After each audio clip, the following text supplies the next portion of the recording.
Bulls as part of their fun tour design thing. Wonderful. Thank you for that knowledge. All right. I'm going to tell you the greatest matchup of 7 and 5 teams of all time. The AdvoCare V100 Bowl. Boston College's Andre Williams, who rushed for 2,000 yards, was a Heisman finalist, and Doak Walker finalist Kadeem Carey, another All-American, better than Trey Mason in my opinion. Arizona, Boston College, a great matchup of running backs. When I was looking at this game, I looked at whose run defense I felt was better. And I think that goes to Arizona over Boston College.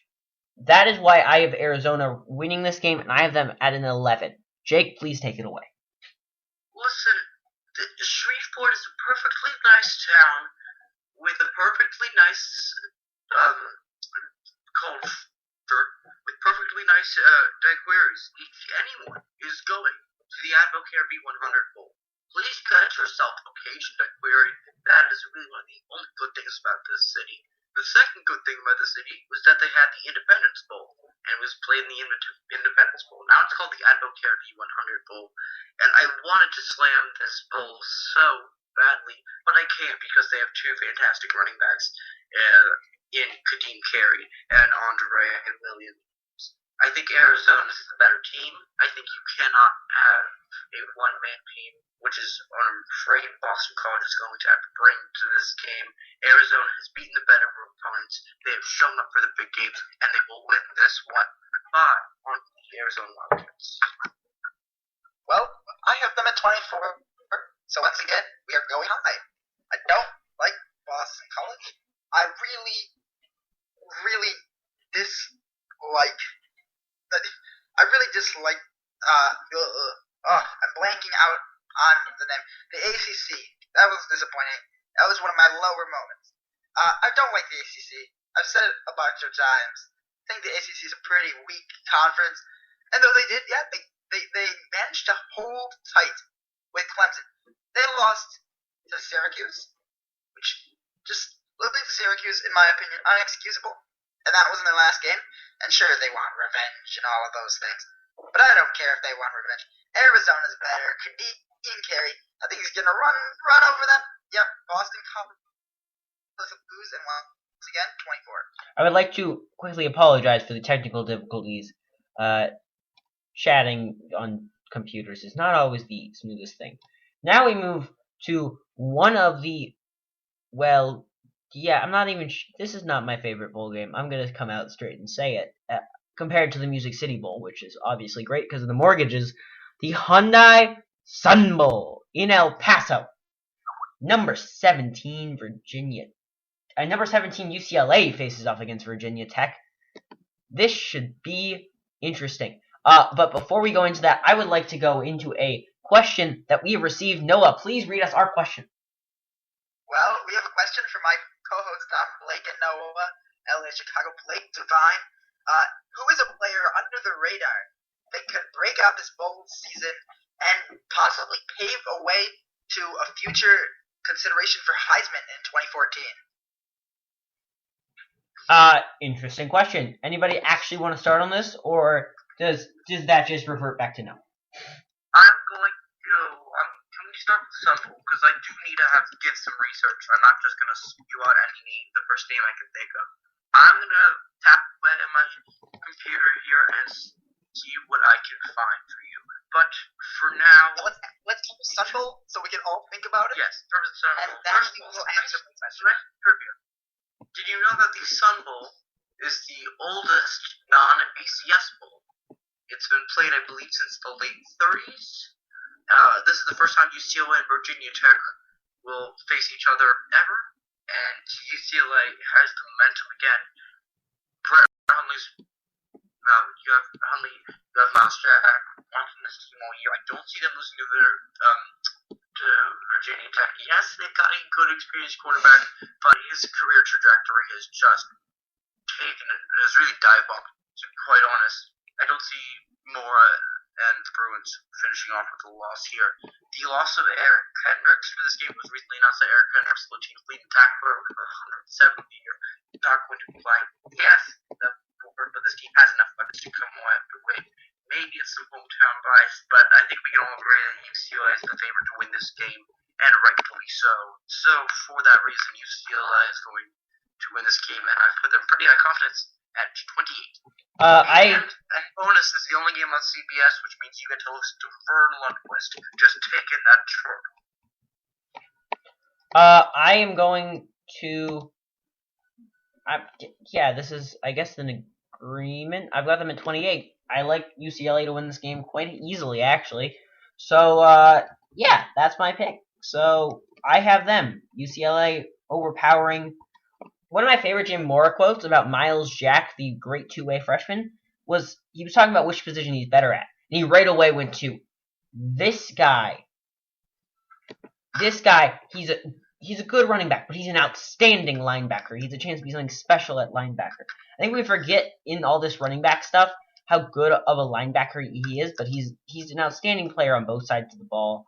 Miles Jack is a difference maker, but Virginia Tech's just not going to stand a huge chance, I think. I don't see them really bringing anything to it. Noah. I'm taking UCLA in this one, and when I look at UCLA, I see a significantly better team, and once again, high confidence. 26, Brett Huntley for too much, and this kind of transitions into our players that could have a breakout, and I'm going with Miles Jack. That was actually after, looking it up, I'm going with Miles Jack as one of my picks to possibly be a breakout, and my other one would be South Carolina's Mike Davis. Okay. That makes legitimate sense. You know what? There's so many players who I could name for this. The problem is I haven't done a ton of research on them. But you have to think about it. Jameis Winston, while he was semi-known, I knew the name before his first start. He was a freshman, and Johnny Manziel before him. We're looking at an era right now where players you've never heard of are winning the Heisman. So, in this moment, I am going to go to a player who, he kind of burst on the scene before, but he's been kind of low under the radar this year. He hasn't had the greatest year. He didn't get Heisman votes. I am going to say Todd Gurley. Because he wasn't great this year, but I think he can re-put himself into the Heisman conversation with a big game. Listen, I thought we were doing under the radar here. I'm sorry, figure out your own under the radars. I have my own under the radar, and it is actually, I think if you're looking for someone under, it's going to be in the Heisman race, you got to watch the Capital One Bowl, plus you get to figure out the winner of the Mascot Challenge. I've got on Wisconsin, Melvin Gordon, you've got to... he's not under the radar. Yeah, you've got someone else in the backfield beside him and James White graduating. This just paves a monster season in the making for Gordon. This year, 1,466 yards and 10 touchdowns, averaging 8 yards per carry. That is, if you want to talk about consistency, 8 yards per carry, that is spectacular. And this guy's a young guy too. If he does not declare for the draft and returns for his junior season in Wisconsin, Wisconsin's going to be a dangerous squad, and I think that there's no way we can look past him about this one. Alrighty then, and thanks for the question, Blake. If anybody else has a question, please ask it. Because we would love to answer it and scramble around like we just did there. It's a great time. Moving on from the Sun Bowl to the AutoZone Liberty Bowl in Memphis. Rice plays Mississippi State. Yeah, this is not the greatest matchup, but Rice won the Conference USA in a very impressive win over Marshall. And Mississippi State is Mississippi State and was not the greatest SEC team, but they are an SEC team, and obviously that has some impressive stuff to it, I think. Yes, so I am going to pick the upset here. I have Rice winning this, because I think they want it more. I think they are a good team, and I just think Rice is going to win. With a whopping confidence of 2. I think Rice is going to win. 2? That's more than 1. Oh no, my 1 is coming up soon. Don't worry. Thank God. I was was very worried that you didn't have one. Oh no, I have a very special one that you guys are all gonna call, oh my goodness, he's crazy on. Don't worry. Okay. Oh, I have yeah. Mississippi State. He is crazy. Oh boy. He's crazy? Oh, Jake just hates my number one. Jake hates my number one. Okay. Okay, well, I'm gonna take Mississippi State. No upset for me. And I have it at a confidence of, where is it? And it's at 18. Well, that is great for you guys. Wow, 18, that's surprisingly high. I've got, yeah, no, I'm pulling the upset. I'm going to go last on this next game, the Chick-fil-A Bowl. It is in Atlanta, and it pits number 24, Duke, versus number 21, Texas A&M. Wait. Is this game so insignificant that you're not even gonna ask me who I think's going? Oh, did you not pick? You already yelled at me, I thought, about this game. Never mind. Mississippi I State. yelled at you about what your number was. Fine, go race Mississippi State. Mississippi State. Watch out for Jamion Lewis, the slot receiver, fly sweeps, and he's even their 3 touchdown passes on the season. They're on for 3 touchdown passes, and head coach Dan Mullen's got a 2-1 full record. Rice, yeah, you did well in the Conference USA, but again, it's the Conference USA, and I'm going to take Mississippi State because, again, they've played in the SEC. They know how to play against good opponents. Although they haven't shown up to the big games yet, they will this time. 11 on the Bulldogs. All right, back to the Chick-fil-A Bowl in Atlanta. Number 24 Duke playing number 21 Texas A&M. Duke overachieving, making it all the way to the ACC championship game. Texas A&M underachieving after starting out as a top 10 ranked team. We're not impressive. So, that is what is there. Moving on. Just kidding. Noah, please make your pick. Okay, so Duke, Texas A&M. I'm sorry, I just gotta go with Texas A&M. I like Duke, I like the fight they put up, but this is Johnny Manziel, guys. This is one of the most select players in college football against a surprise team that is significantly less electrifying than Johnny Manziel. And I'm going to go with Hype Bus here, and I am taking Manziel over Duke at a confidence of 19. All right, Jake, your turn. Texas A&M, 31. I don't like Johnny Manziel. However, this is a perfect team for Texas A&M to play against. Duke is not strong enough or electrifying enough. They're not going to be able to compete in a shootout. Texas A&M is going to light things up. 31 for the Aggies. Kevin Sumlin, Johnny Manziel get the bowl win. Alrighty, we know what Jake thinks now. Now we're gonna move to me, and this is the biggest outcry I will ever get. I promise you, nobody. This is I've got a gut feeling, and I'm following it.